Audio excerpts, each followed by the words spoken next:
ദൈവനാമം മഹത്വപ്പെടുമാറാകട്ടെ. ഈ ജൂലൈ മാസം 28-ാം തീയതി രാവിലെ എല്ലാ പ്രേക്ഷകർക്കും കർത്താവായ യേശു ക്രിസ്തുവിൻ്റെ നാമത്തിൽ സ്നേഹവന്ദനവും ശുഭദിനാശംസകളും നേരുന്നു. ഇന്നത്തെ നമ്മുടെ ധ്യാനത്തിന് വേണ്ടി നാം തിരഞ്ഞെടുത്തിട്ടുള്ളത് യോശുവയുടെ പുസ്തകം 18-ാമത്തെ അധ്യായമാണ്.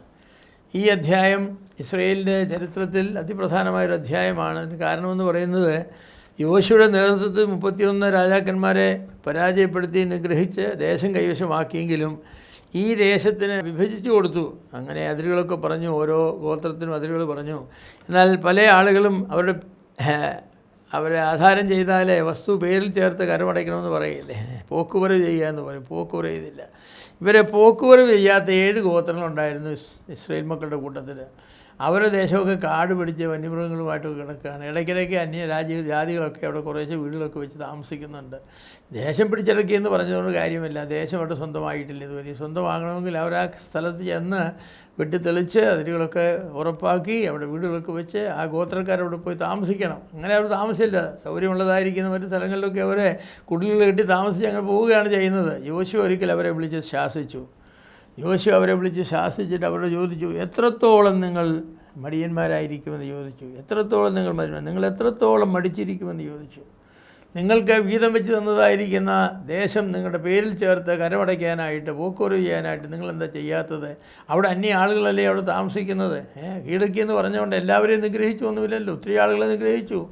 രാജാക്കന്മാരെ തോൽപ്പിച്ചു വന്നുകൊണ്ട് ചില ജനങ്ങളൊക്കെ ഓടിച്ചെന്ന് അവിടെ ഇവിടെയായിട്ട് താമസം ഉറപ്പിച്ചു. അവരെയൊക്കെ ഇനി അവിടുന്ന് മാറ്റണം, എന്നിട്ട് ദേശം സ്വന്തമാക്കണം. എന്നാൽ ഇവരത് ചെയ്തില്ല.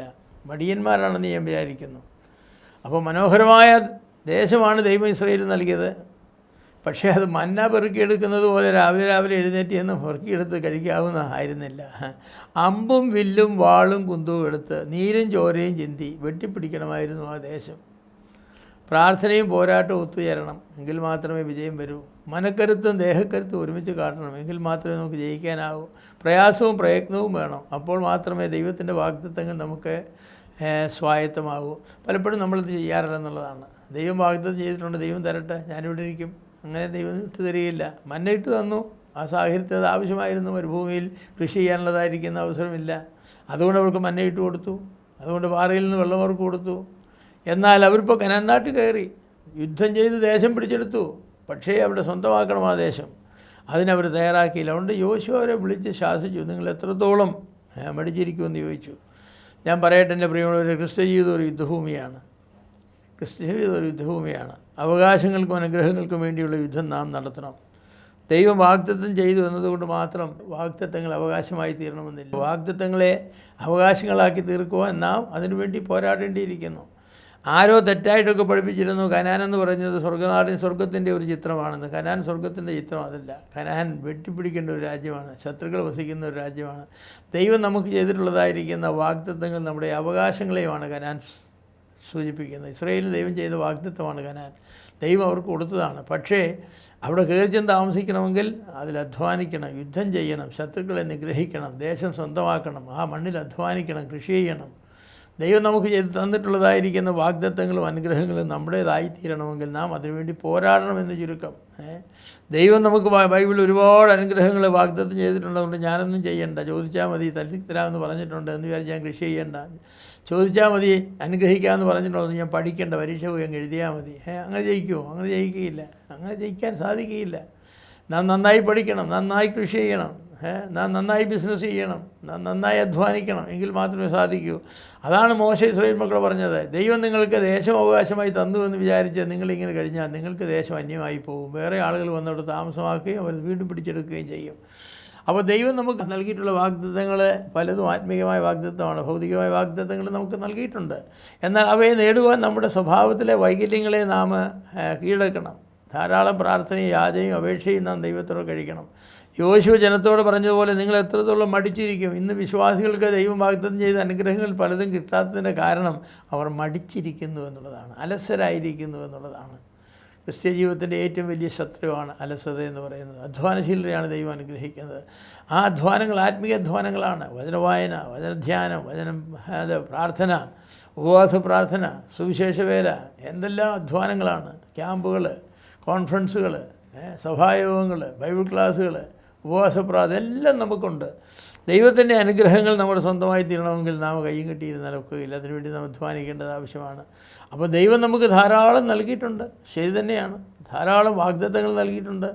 ഉപവാസത്താലും പ്രാർത്ഥനയാൽ നേടിയെടുക്കേണ്ട വാഗ്ദത്തങ്ങളുണ്ട്. മറ്റു ചില വാഗ്ദത്തങ്ങളെ യാഥാർത്ഥ്യമാക്കുവാൻ ചോദിച്ചാൽ മാത്രം പോരാ, പോരാടണം, നന്നായി പോരാടണം, തുടർച്ചയായി മുട്ടണം, മുട്ടിക്കൊണ്ടേയിരിക്കണം. അലസത ഉപേക്ഷിച്ച് കാര്യക്ഷമതയിലൂടെ നാം അധ്വാനിക്കണം. അതുകൊണ്ട് യോശുവ ഇസ്രായേൽ മക്കളോട് ചോദിച്ചതായിരിക്കുന്ന ചോദ്യം ഇന്ന് വിശ്വാസികളെ നമ്മോടും ദൈവം ചോദിക്കുന്ന ചോദ്യമാണ്. എത്രത്തോളം നിങ്ങൾ അലസരായിരിക്കും? എത്രത്തോളം നിങ്ങൾ മടിച്ചിരിക്കും? ഞാൻ നിങ്ങൾക്ക് എത്ര വാഗ്ദത്തങ്ങൾ നൽകിയിട്ടുണ്ട്? ഞാൻ നിങ്ങൾക്ക് എത്ര അനുഗ്രഹങ്ങൾ വാഗ്ദത്തം ചെയ്തിട്ടുണ്ട്? എന്തുകൊണ്ട് നിങ്ങൾ ഈ അനുഗ്രഹങ്ങൾ സ്വന്തമാക്കുന്നില്ല? എന്തുകൊണ്ട് നിങ്ങൾ എന്നോട് ചോദിക്കുന്നില്ല? എന്തുകൊണ്ട് നിങ്ങൾ ഉപവസിക്കുന്നില്ല? എന്തുകൊണ്ട് നിങ്ങൾ പ്രാർത്ഥിക്കുന്നില്ല? എന്തുകൊണ്ട് നിങ്ങൾ വചനം പഠിക്കുന്നില്ല? അനുഗ്രഹങ്ങൾ നമുക്ക് വെറുതെ കിട്ടുന്നതല്ല പ്രിയമുള്ളവരെ. പ്രാർത്ഥനയും വചനപഠനവും സുവിശേഷ പ്രവർത്തനവും ഒക്കെ പോരാട്ടത്തിൻ്റെ നിരവധി മേഖലകളാണ്. അതൊക്കെ നാം പ്രയോഗിക്കണം. മടിച്ചിരിക്കുന്നത് കൊണ്ടൊന്നും നമുക്ക് നേടുവാൻ കഴിയുന്നതല്ല. നാം മുഴുവൻ ദൈവം മുഴുവൻ എന്നാണ്. അങ്ങനെയാണ് പ്രമാണം. ആരോ പറഞ്ഞു ഞാൻ പാതി ദൈവം പാതി, അങ്ങനെ ഒരു പ്രമാണമില്ല. ഞാൻ മുഴുവൻ ദൈവം മുഴുവൻ എന്ന് പറഞ്ഞാൽ ഞാൻ ചെയ്യേണ്ടതെല്ലാം ഞാൻ ചെയ്യും, ദൈവം ചെയ്യേണ്ടതെല്ലാം ദൈവം ചെയ്യും.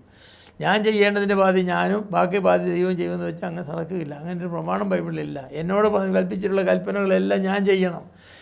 എന്നോട് ദൈവം കൽപ്പിച്ചിട്ടുള്ളതൊന്നും ദൈവം ചെയ്യില്ല. ദൈവം ചെയ്യാമെന്ന് പറഞ്ഞ ഒന്നും ഞാൻ ചെയ്യാനും സാധിക്കില്ല, അത് ദൈവം ചെയ്യും. അതുകൊണ്ട് ഞാൻ പാതി ദൈവം പാതി എന്ന് പറയാതെ ഞാൻ മുഴുവൻ ദൈവം മുഴുവൻ. അതൊരു 50-50 പ്രൊപ്പോസിഷനല്ല, 100-100 പ്രൊപ്പോസിഷനാണ്. അപ്പോൾ നാം അനുഗ്രഹിക്കപ്പെടും. അങ്ങനെ നാം അനുഗ്രഹിക്കപ്പെടണം. അപ്പോൾ ദൈവം നമുക്ക് നമ്മുടെ അനുഗ്രഹങ്ങൾ അവകാശമാക്കുവാനായിട്ട് നമുക്ക് കഴിയും. ഇസ്രായേൽ മക്കളുടെ ഈ ഒരു അനുഭവം നമുക്കൊരു പാഠമായിരിക്കട്ടെ. അവരുടെ അവകാശങ്ങൾ നേടിയെടുക്കുവാനായിട്ട് അവരെ മടി കാണിച്ചു. അതുകൊണ്ട് അവർക്ക് വളരെ ദോഷം വന്നു. ഇന്നത്തെ വിശ്വാസ സമൂഹവും ദൈവം നൽകിയിട്ടുള്ള വാഗ്ദത്തങ്ങൾ വളരെ കുറച്ച് വാഗ്ദത്തങ്ങളെ അവർ അവകാശമാക്കുന്നുള്ളൂ. ജാതികളെ എന്നോട് ചോദിപ്പിൻ നൽകിത്തരാമെന്നാണ്. സകലജാതിയിലെ ശിഷ്യരാക്കാനാണ് പറഞ്ഞത്. ലോകത്തിലൊക്കെയും പോയി സുവിശേഷം അറിയിക്കാനാണ് പറഞ്ഞത്. കൽപ്പനകൾ അനുസരിക്കാത്തവരും വാഗ്ദത്തങ്ങൾ നേടിയെടുക്കാത്തവരുമായി നാം അലസരായിട്ട് എത്രത്തോളം നാം തുടരും. നമ്മുടെ അലസത മാറി ദൈവത്തിന് വേണ്ടി അധ്വാനിക്കുവാൻ ദൈവം നമ്മെ സഹായിക്കട്ടെ. ഞങ്ങളുടെ വാഴ്ത്തപ്പെട്ട പിതാവേ, അലസതയുടെ ഭയങ്കരതയെക്കുറിച്ച് ഇന്ന് രാവിലെ ഞങ്ങളോട് സംസാരിച്ചുകൊണ്ട് സ്തോത്രം ചെയ്യുന്നു. യോശുവ ജനത്തെ വിളിച്ച് ചോദിച്ചതാണ്, എത്രത്തോളം നിങ്ങൾ അലസരായിരിക്കും?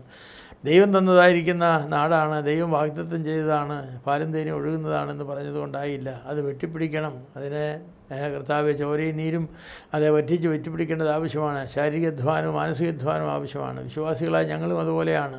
ഞങ്ങൾക്ക് എന്തോ ഒരു അനുഗ്രഹങ്ങളാണ് ദൈവം വാഗ്ദത്തം ചെയ്തിട്ടുള്ളത്. ദൈവം ഞങ്ങൾക്ക് വേണ്ടി ചെയ്യാമെന്ന് പറഞ്ഞിട്ടുള്ള എന്തോ ഒരു വിഷയങ്ങളുണ്ട്. എന്നാൽ അതിൽ പലതും ഞങ്ങൾ അനുഭവിക്കുന്നില്ല. കാരണം ഞങ്ങൾ അതിനു വേണ്ടി ഒരു വില കൊടുക്കുവാൻ ഞങ്ങൾ മനസ്സാകുന്നില്ല. ഞങ്ങളുടെ അലസതയാണ് അതിന് കാരണം. കർത്താവെ, ഞങ്ങളെ അലസത വിട്ടുമാറി ദൈവത്തിൻ്റെ വാഗ്ദത്തങ്ങളെല്ലാം അവകാശമാക്കി അതിനുവേണ്ടി ധ്വനിക്കുവാൻ ഞങ്ങളെ സഹായിക്കണമേ. ഈ പകൽക്കാലം ഞങ്ങൾക്ക് അവിടുത്തെ കൃപ തന്ന് ഞങ്ങളെ കാക്കുകയും സൂക്ഷിക്കുകയും ചെയ്യണമേ. സകല മഹത്വം അംഗീകരിക്കട്ടെ. കർത്താവും രക്ഷിതാവുമായ യേശു ക്രിസ്തുവിൻ്റെ വലിയ നാമത്തിൽ തന്നെ. ആമേൻ.